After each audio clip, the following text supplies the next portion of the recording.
Aló. Deme unos minutos. Sí, profesor, buenas tardes. Disculpen que estaba recibiendo unas compras, ¿ya? ¿Dónde nos quedamos aquí?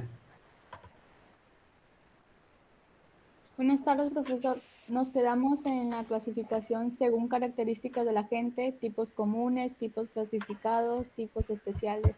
La clasificación de los tipos penales. Sí. Ya, vamos.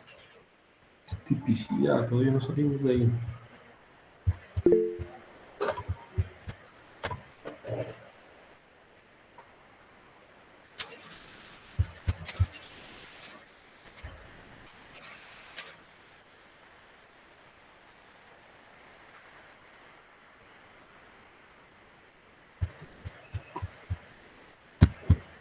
¿No salió la pizarra?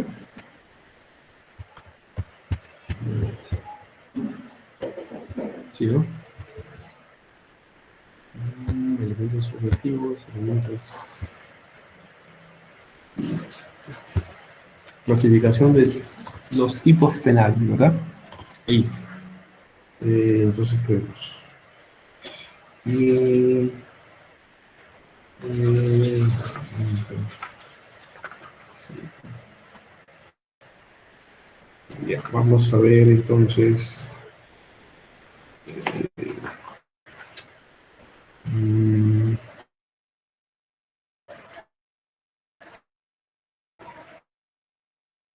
la imputación objetiva, ¿ya? Imputación objetiva. Ya, vamos. Voy a explicar esto rapidito. En el penal, en el derecho penal vamos a tener, al momento de hablar de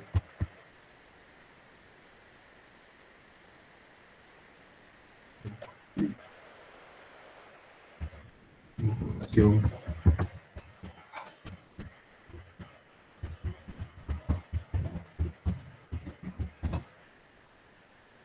imputación objetiva, ¿ya?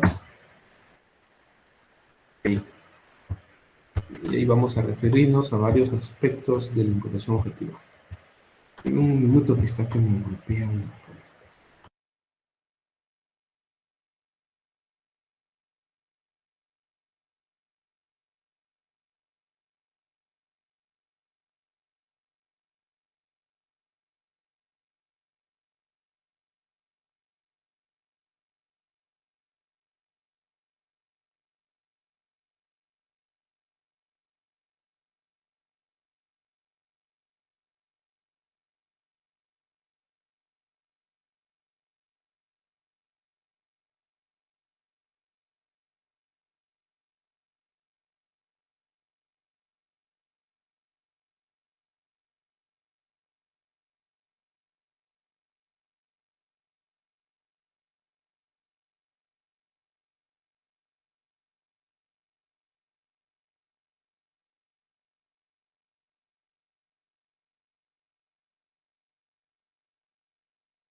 Ya, a ver.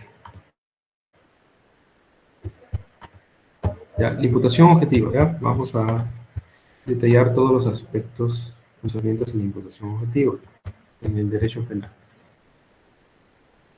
Hay que tener en claro que, así, de forma puntual, viene a ser aquella teoría que nos permite identificar qué conductas resultaría y conductas no. Es una teoría que, con ciertos criterios, nos permiten desvincular a personas de una persecución penal, ¿ya?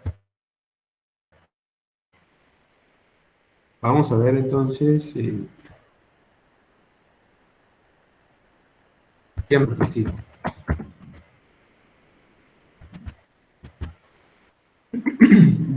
De un riesgo no permitido, ¿verdad? Un riesgo no permitido. Este es el primer criterio, creación de un riesgo no permitido. Vamos a explicar qué hay ahí. Entonces, ¿para qué era la imputación objetiva? Es una teoría, ¿no?, que mediante ciertos criterios nos permite determinar objetivamente de cuándo una conducta debe ser perseguida penalmente y cuándo no, ¿ya? Entonces, el debate de la imputación objetiva está en el momento de la valoración de la conducta. Ahí se debe sustentar sobre ese aspecto. Creación de un riesgo no permitido. ¿Qué quiere decir esto? En algunos autores, aquí los máximos autores es Klaus Roxin y Gunther Jacobs. Vamos a juntarlo para hacerlo uno solo y ustedes tengan las referencias, ¿ya? Entonces, ¿qué es lo que se sustenta?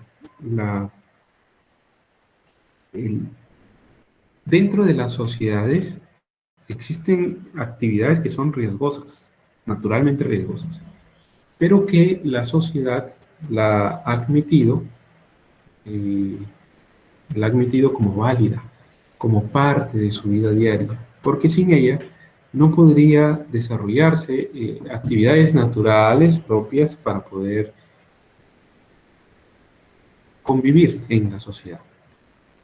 Por ejemplo, conducir un vehículo es una actividad riesgosa. Concibe la idea de tener una sociedad, sí estoy refiriendo, que existen riesgos que han sido permitidos.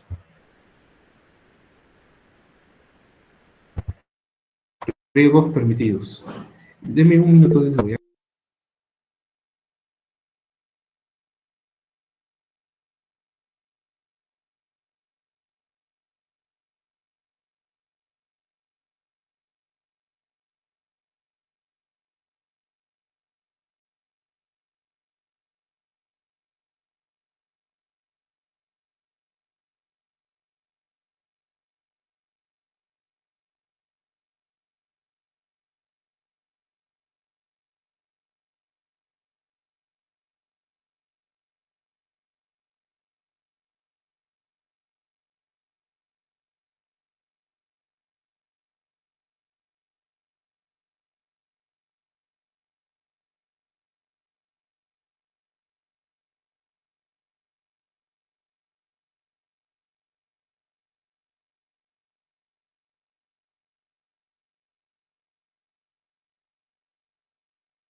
Ya, entonces, dentro de las sociedades hay riesgos permitidos. ¿No me escuchan? Dicen algunos. Profesor, se le escucha entrecortado. Voy a apagar mi cámara, ¿ya? ¿Ahí me Ok. escuchan mejor? ¿Me están escuchando mejor ahí? Sí, profesor. Si no me escuchan, me avisan ya para ver dónde voy a retroceder, ¿ya? Ya, decíamos que hay riesgos que son ya aceptados socialmente, ¿no? Dentro de la sociedad se admiten riesgos. Conducir un vehículo, subirse a un avión, navegar, etcétera, constituyen actividades que son riesgosas, pero son actividades asimiladas o aceptadas socialmente, porque sin las cuales no se podría ya subsistir, ¿no? Necesitamos trasladarnos de un lugar a otro, el vehículo de transporte en carretera y en aire, son vitales para la convivencia entre los hombres, ¿no? Pero, entonces, lo que sí se sancionaría es que se cree o se aumente el riesgo que ya ha sido afectado. Por ejemplo, si nosotros tenemos un vehículo. ¿Es un riesgo? Sí, conducirlo, sí, pero es un riesgo aceptable. Pero tomar bebidas alcohólicas y conducir el vehículo genera mucho más riesgo que el socialmente permitido. Entonces, la creación del riesgo no permitido está sobre la base de aumentar el riesgo que la sociedad asimiló. Va más allá, es mucho más.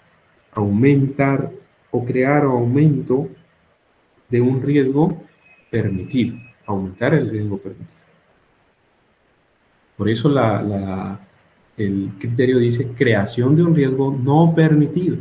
Entonces, lo que no está permitido es aumentar lo que ya ha sido asimilado como riesgo natural o propio de la sociedad. ¿Está bien? Entonces, ¿aumentamos el riesgo? No, eso sí no se puede. ¿Puede haber lesión de bien jurídico? Sí puede haber lesión de bien jurídico. ¿Puede haber puesto en peligro bien jurídico? Sí. Pero dicho peligro tiene que ser desaprobado jurídicamente.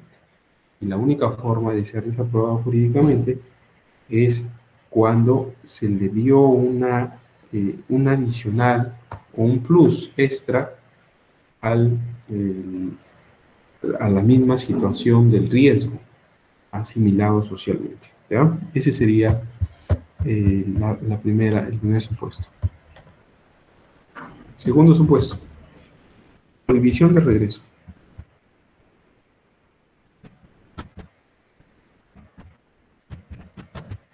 Prohibición de regreso, ya. Tenemos segundo supuesto, prohibición de regreso.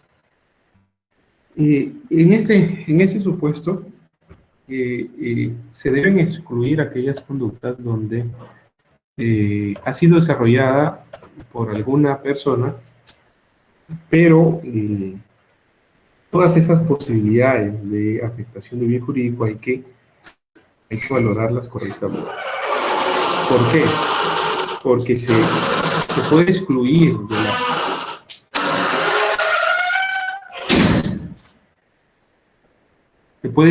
de la imputación objetiva.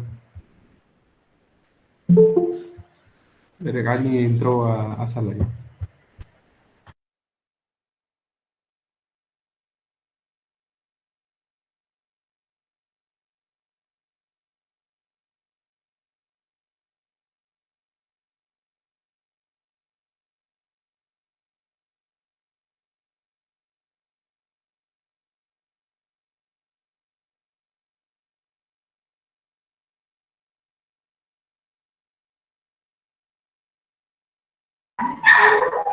¿Ya? Entonces tenemos la prohibición de regreso. ¿Ya? En cuanto a prohibición de regreso, hay muchas posibilidades de que en un delito se tengan en cuenta varias conductas de distintas personas.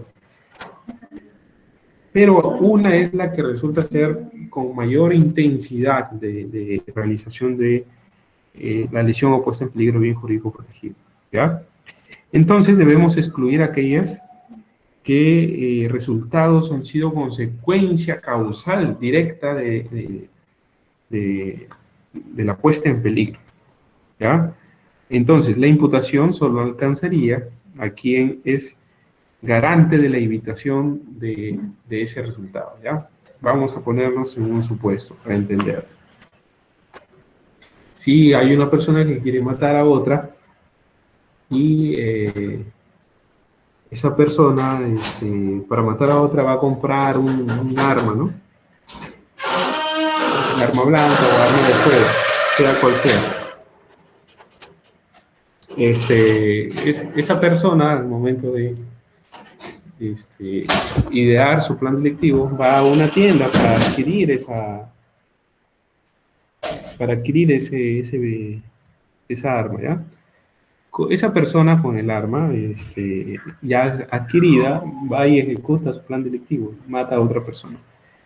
No vamos a involucrar al que vendió el arma, no podríamos involucrarlo, porque él está desarrollando un rol dentro de la sociedad. Dentro de la sociedad es el vendedor de armas de fuego, de armas blancas, que pueden no necesariamente ser utilizadas para cometer delitos. Incluso hay algunos que sustentan que, incluso sabiendo esta persona vendedora que esa arma va a ser utilizada o puede ser utilizada para cometer delitos, eso lo excluiría por el cumplimiento de un rol social.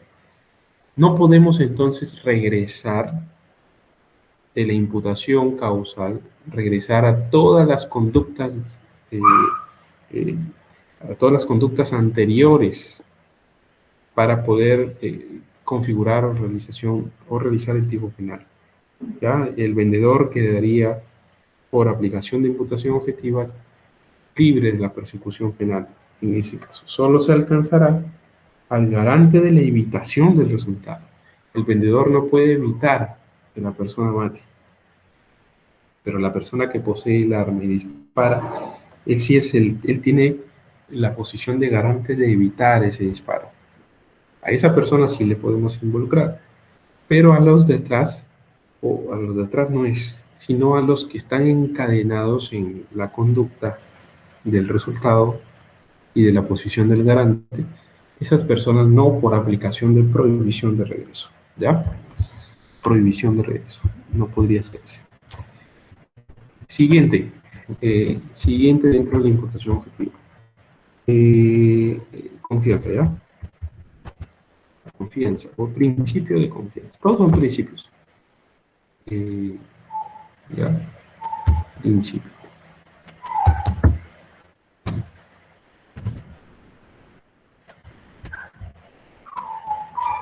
No hay que olvidar que todos son principios. El principio de confianza, ¿de qué se trata? La idea de la gente es que se comporta dentro del establecido por el orden social. ¿Ya? Aquí, en este principio, todos están confiando que todas las personas que se encuentran alrededor están cumpliendo su rol social. Eh, este, el médico confía que el enfermero está dándole los instrumentos necesarios para una operación debidamente esterilizados, limpios, ¿no? El, el- por ejemplo, el constructor, el ingeniero civil o maestro de obra, confía en que ha habilitado bien el- las maderas en donde se va a subir para desarrollar alguna actividad de construcción. Es decir, todas las personas tienen un rol determinado y todos confiamos en que cada uno desarrolle o desempeñe correctamente su rol. Eso es lo que tenemos en mente, que todos están desarrollando correctamente su rol. Cuando, cuando una persona desarrolla una determinada y esta le permite ver involucrada a otras, debemos analizar si es que a esas otras han actuado bajo el principio de confianza, bajo el principio de que la otra persona actúe bien. Y excluimos a aquellas personas que se acredita que actuaron bajo la confianza. Por eso es principio de confianza, ¿ya? Ese es el siguiente principio en la imputación objetiva. Otra,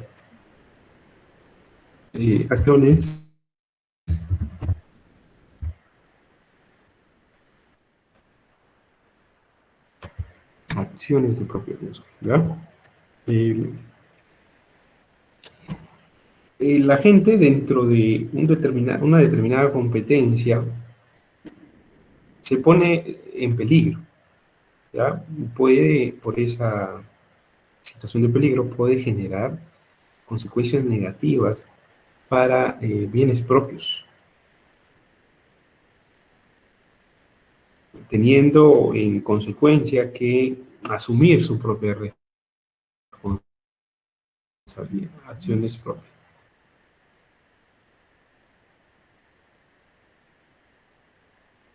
o subiríamos la ¿ya? Del tipo penal. Concretamente aquí, si tenemos a una persona que y esa persona toma, y la persona que conducía, era su amigo, también toma, esa persona tiene la decisión de subirse o no a un vehículo con un conductor ebrio. Cuando tú sabes que ese conductor está bajo los efectos del alcohol, lo correcto es no subir.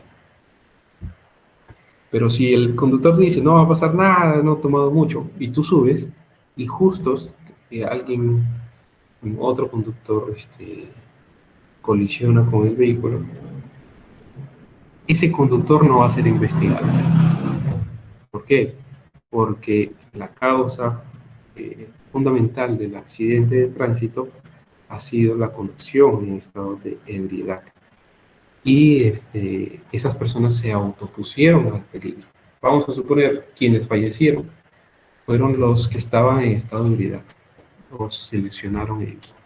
Esa conducta no es imputable. ¿Por qué? Porque ellos realizaron acciones de propio riesgo o se autopusieron a un peligro inminente. ¿Ya? Ese es acción de propio riesgo o autopuesta en peligro.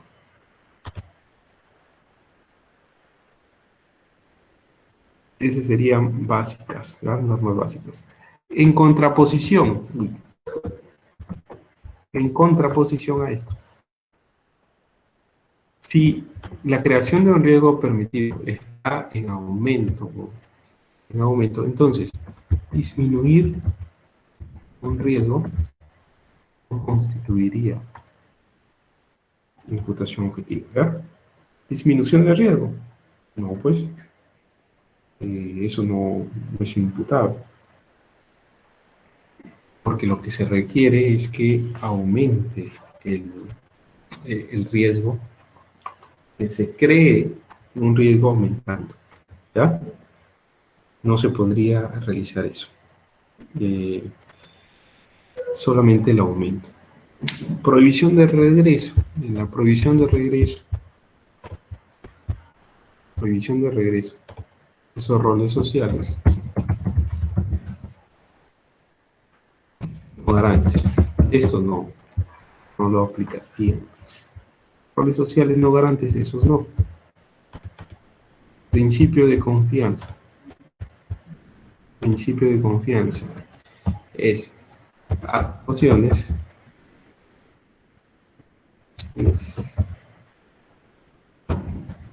que desvinculan por confianza, ¿ya? Esas no serían imputables, ¿ya? Acciones de propio riesgo, acciones autopuestas, eso no sería parte de esta acción, ¿ya? Entonces, para eso nos sirve la imputación objetiva. Con esta imputación vamos a comprender qué conductas sí merecen ser investigadas penalmente y qué conductas no. ¿Ya? Entonces, la imputación objetiva, ¿en dónde va? Está en la conducta, y estaríamos todavía en el filtro de la tipicidad. Ahora, nos toca ver qué es lo que tenemos, pero en el aspecto subjetivo, ¿ya? En el aspecto subjetivo. ¿Cómo podríamos excluir? Mira, ya hemos visto ausencia de conducta, cuando no hay conducta. Hemos visto también la imputación objetiva, cuando una conducta debería ser excluida. ¿Cuándo debería ser excluida? ¿Ya? Ahora vamos a ver. Ahora vamos a ver estos los supuestos de de aquellas exclusiones, pero del elemento subjetivo, ¿ya? Lo que se conoce como errores. Vamos a ver los errores.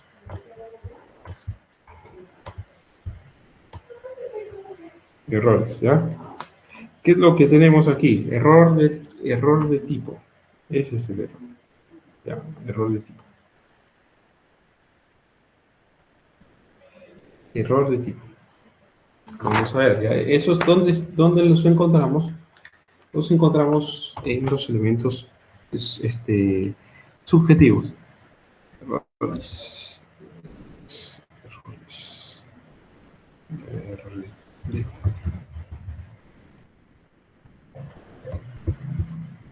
Vamos a ver. Aquí.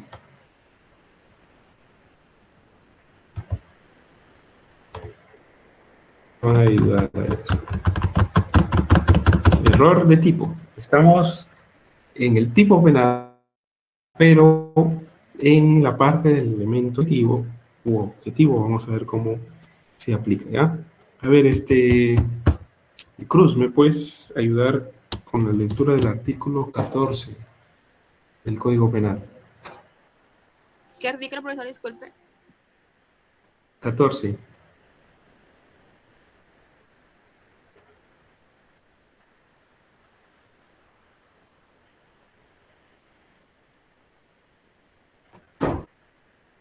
Ya.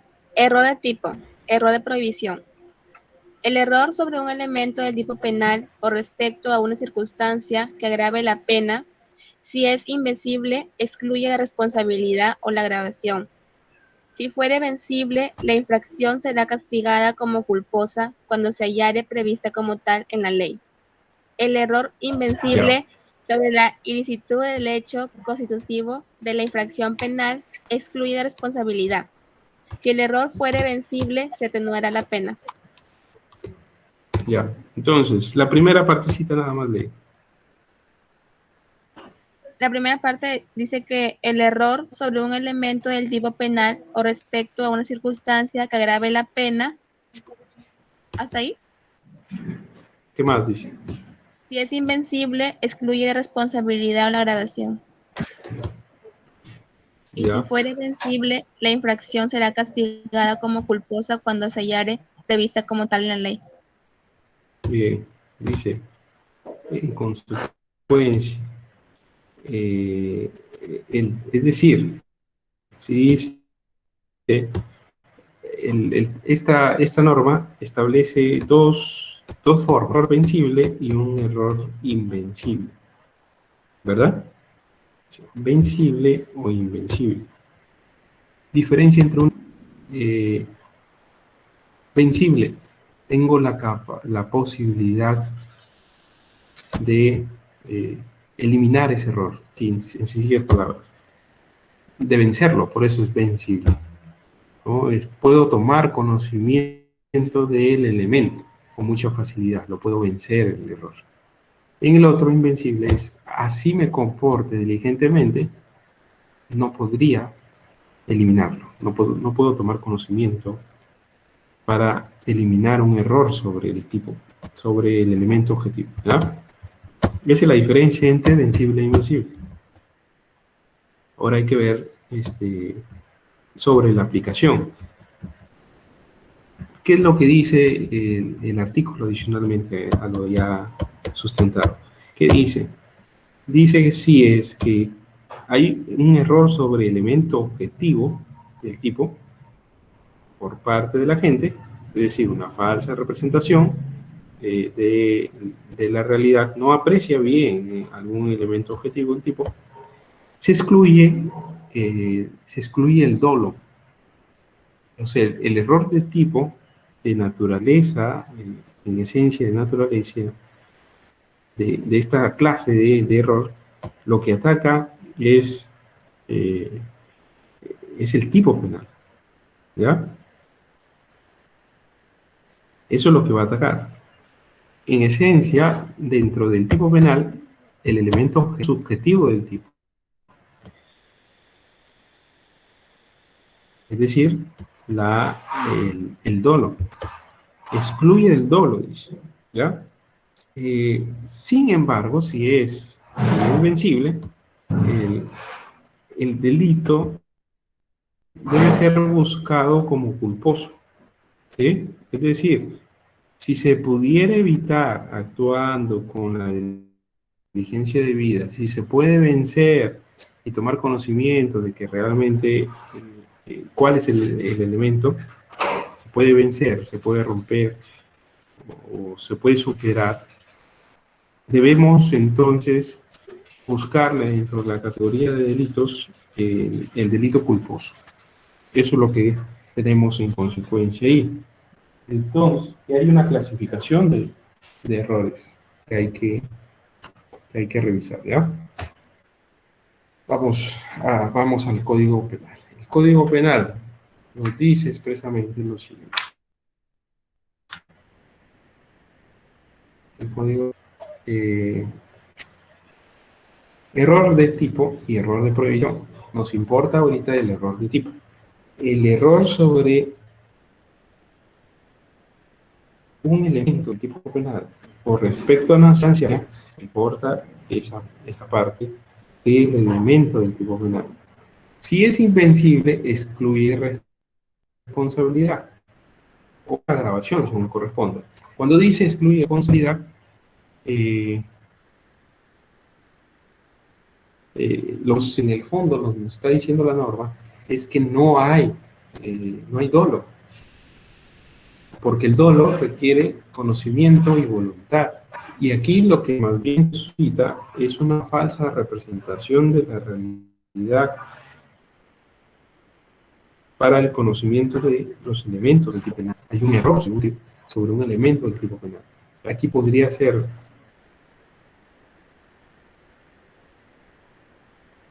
por ejemplo,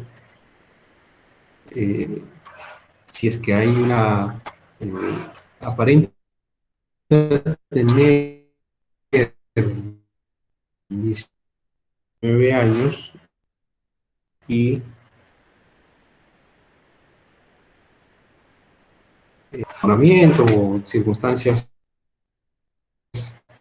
relaciones sexuales con un mayor de edad, dentro de los parámetros establecidos ya jurisprudencialmente que sí configuraría un delito, pero esa persona no conoce de la edad de la víctima, ¿no? Incluso por la apariencia distinta de la edad, que representa una edad diferente. Y tampoco tiene la posibilidad de vencer ese error, porque la conoció, por ejemplo, en una fiesta de discoteca. No pudo vencer el error. ¿Ya? Ese sería obrar con falsa representación de la realidad, sin conciencia y voluntad sobre el conocimiento de un elemento del tipo objetivo. Eso excluiría la responsabilidad, excluiría el dolo, ataca el dolo, el tipo penal a través del dolo. Pero, si es vencible, es decir, si él puede vencer ese conocimiento, esa falta de conocimiento, por ejemplo, si no fue en esa fiesta, sino fueron días después, si llegó a la casa, pudo tener información que le permitiría acceder a la edad, pero no lo hizo y ahí aún así realizó la conducta. Solo será sancionable en ese supuesto si la conducta delictiva es castigada por culpa. ¿Ya? Por eso dice en la siguiente parte, la infracción será castigada como culposa cuando se hallare prevista como tal en la ley. Si es vencible, solamente se persigue y se sanciona si en el Código Penal está como culposo. Si no lo está, ya no se persigue nada. Repito, si el error es invencible, excluye el dolo. Si el error es vencible, solo será investigado el delito si es que el Código Penal admite la figura culposa.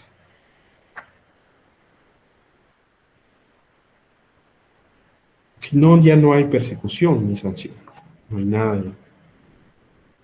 ¿Está bien? El error entonces demarca la posibilidad de no perseguirlos por falta de conocimiento. ¿Sí? Hay varias posibilidades incluso de error. El error sobre el objeto. Voy a plantear algunos ejemplos, ¿ya? Para que casi siempre en las últimas sesiones me han pedido ejemplos, profesor, ejemplo. Vamos a plantear ejemplos para poder entender, ¿ya? Por ejemplo, si es que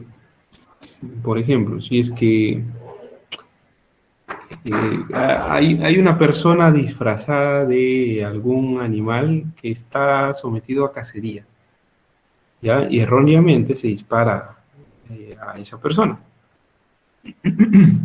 La persona que dispara no tiene la posibilidad de conocer que esa es una persona disfrazada, ¿ya? Dependiendo del lugar en donde se encuentre. Si, por ejemplo, se encuentra en un parque permitida para la caza de esos animales, y justo a una persona se le ocurrió pasar por ahí, o inmiscuirse por ahí con disfraz propio de la piel de ese animal.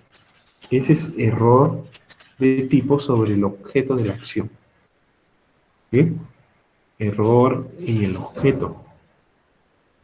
Y sobre la identidad de esa persona. Hay otro error sobre el nexo causal.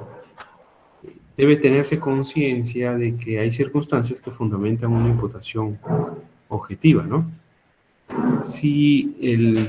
Por ejemplo, si A dispara a B y B muere días después por la gravedad de la herida, ¿ya? El hecho del plan de realización del agente puede ser considerado como dolo. El caso contrario, si por ejemplo el resultado de la muerte se produce por un modo desconectado de la acción del agente, es decir, si esa persona es trasladada al hospital y en el hospital ya le estaban salvando la vida, pero se olvidan de una gasa en el cuerpo. Y esa persona muere finalmente. Pero no murió por el disparo, fue operado y fue salvado. Murió porque se quedó la gasa. Ese es error sobre el nexo causal. ¿Ya? Y así hay una clasificación de dolos, de errores de tipo, que hay que ir considerando al momento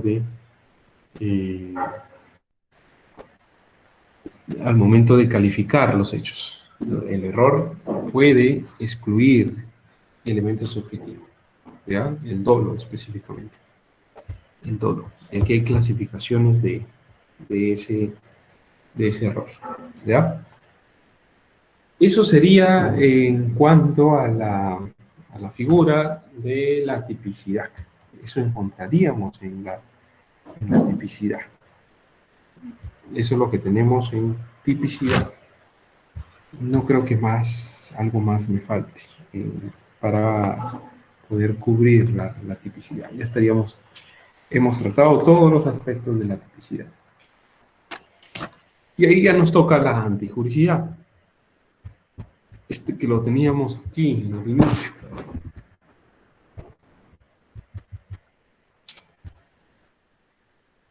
Ya pasamos la antijuricidad, ¿ya?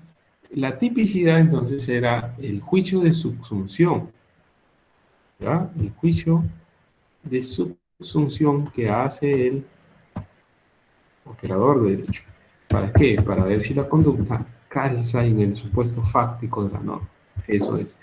Pero para que calce hay que cumplir con todos esos requisitos, ¿no? Hay una conducta, hay elementos objetivos, sujetos, bien jurídico protegido, objeto, sujeto pasivo, activo, pasivo. Hay elementos subjetivos, dolo, culpa, y algunas exigencias adicionales en cada en algunas conductas puntualmente. Hay que considerar que hay ausencia de acción, hay que considerar que hay imputación objetiva y hay que considerar que hay error. Se puede excluir de acuerdo a esos aspectos, ¿ya? Ahora, la antijuricidad, ¿qué tenemos en ese supuesto? Y hay que ver qué es a qué nos estamos refiriendo con la antijuricidad, ¿ya? Anti significa contra. Y juricidad viene a ser de jurídico o de derecho. ¿Ah? Eso es. En consecuencia, el antijuricidad sería aquello que es contrario a derecho. Así de simple. ¿Qué se evalúa entonces en la antijuricidad? Se evalúa si la conducta es contraria a derecho. ¿Qué implicaría eso? ¿O qué más implica eso? Implica que hay conductas que son permitidas por el derecho. Y eso es lo que hay que evaluar. ¿Cuáles son aquellas conductas permitidas por el derecho? Y dentro de eso tenemos a las llamadas causas de justificación. ¿Ya? ¿Qué es lo que analizamos entonces aquí? Lo que tenemos que verificar son las causas de justificación, aquellas conductas que el derecho sí las considera como una justificación.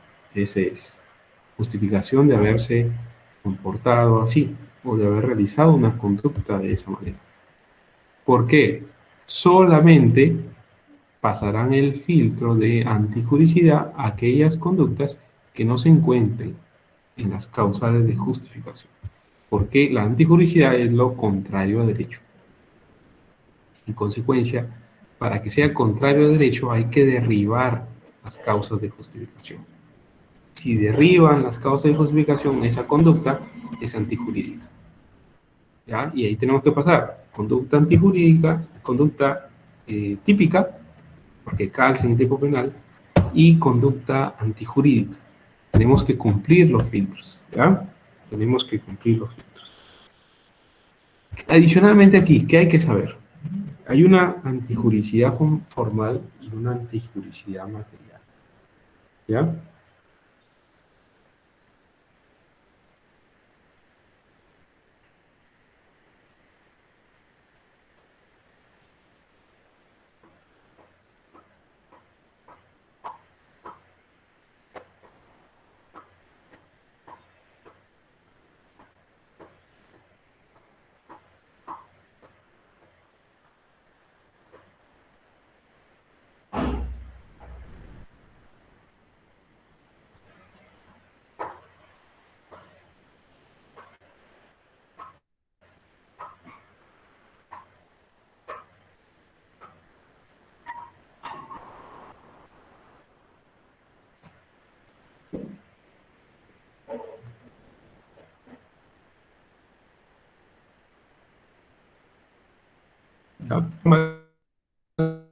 Y antijuricidad material. ¿Cuándo es formal? La formalidad jurídico, es decir, la acción, la conducta, por acción o omisión, que contraviene el ordenamiento jurídico. Por eso es formal. Entonces, el acto se reduce, o la valoración se reduce al acto frente a la norma. Ese sería la comprensión, ¿no? Dice, si es formal,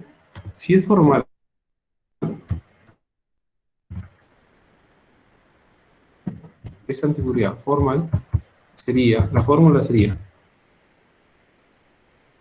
acto contra la norma. Ese sería, podríamos reducirlo así, acto contra la norma. Sin embargo, cuando es material,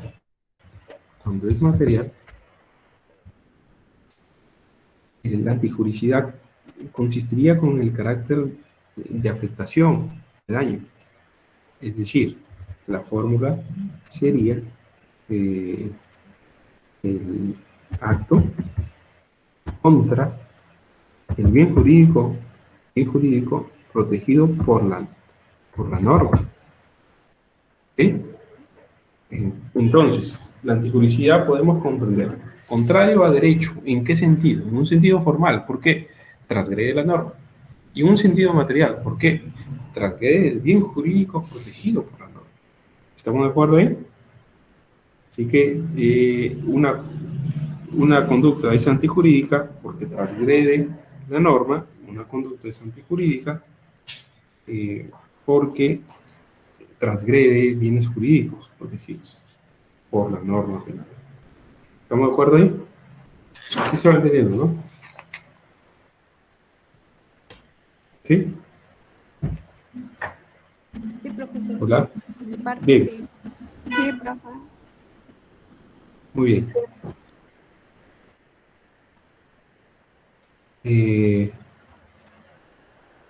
¿Qué es lo que tenemos que considerar entonces ahí? Tenemos que considerar dos supuestos de desvalor. Supuestos de desvalor. ¿Ya? Desvalor. Dos supuestos de desvalor. Uno, el primer supuesto, desvalor de la acción. ¿Ya? Y el desvalor del resultado. Y resultado. Miren, estamos teniendo dos en cada aspecto también, ¿ya? Antijuricidad, contrario a derecho, de forma específica, formal y material, contrario del acto contra la norma y el acto que afecte el bien jurídico protegido por la norma. El acto afecte la norma o el acto afecte el bien jurídico por la norma. Supuestos entonces de desvalor. Cuando se habla del desvalor de la acción, se entiende que se debe el peligro para un bien jurídico protegido. Existe la posibilidad de que hay una acción antes de que se realice. ¿Ya?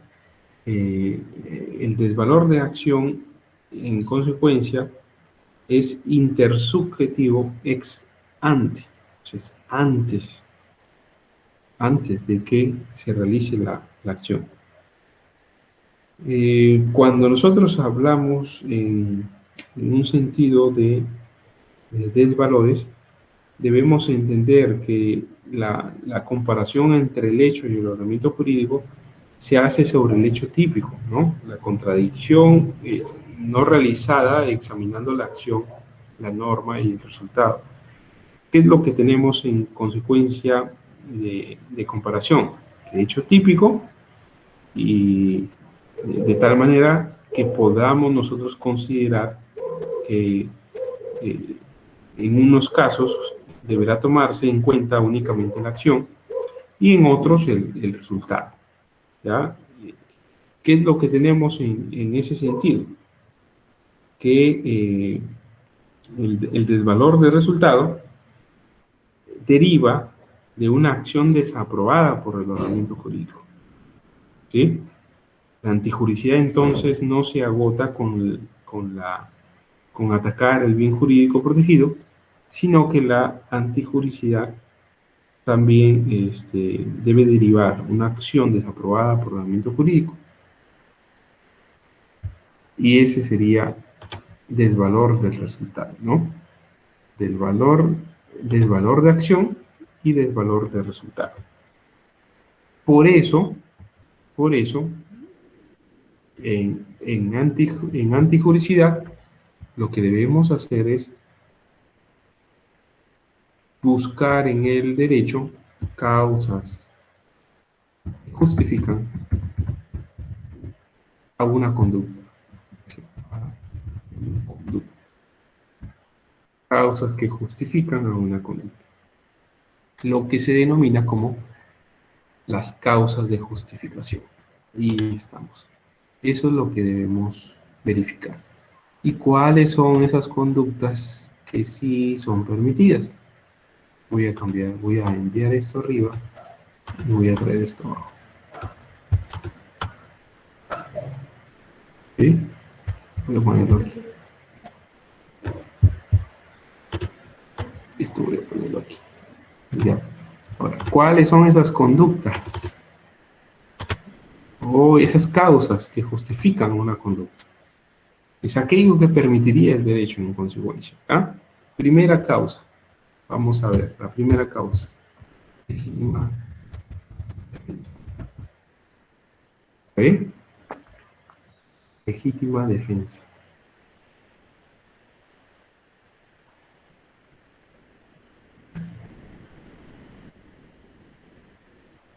Legítima defensa. ¿Cómo opera eso de la legítima defensa? ¿Puede ser una conducta típica? Sí, puede ser. Concurren todos los elementos objetivos, todos los elementos subjetivos. Tenemos una clase de tipo. ¿Se ha puesto en peligro un bien jurídico? Sí, pero la persona dice, ¿verdad?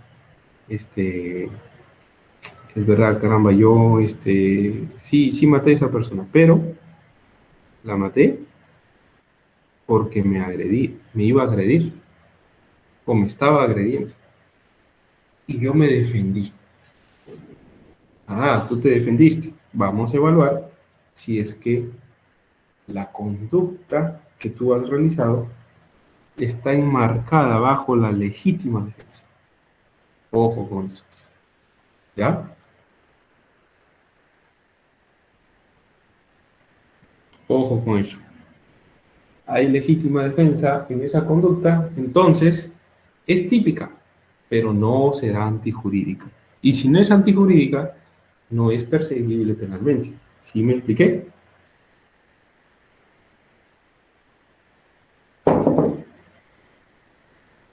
Para eso hay que saber cuándo hay legítima defensa. El primer supuesto. ¿Cuándo hay legítima defensa? ¿Ya? Segundo supuesto. Puede ser que obré, digamos así, en estas palabras, obré bajo un estado de necesidad. No había otra posibilidad. Necesidad.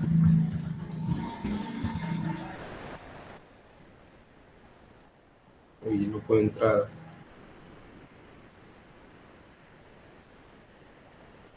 ¿Ya? Obré bajo un estado de necesidad justificante. Puede ser que una persona diga, no tenía otra posibilidad. Obré así por una necesidad justificante. Esa es otra causa de justificación. Otra persona puede decir, yo obré eh, por disposición de la ley.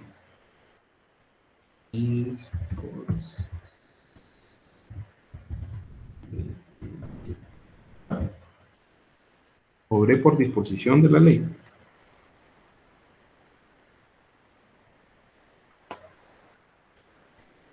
Don Javier, ¿cómo anda?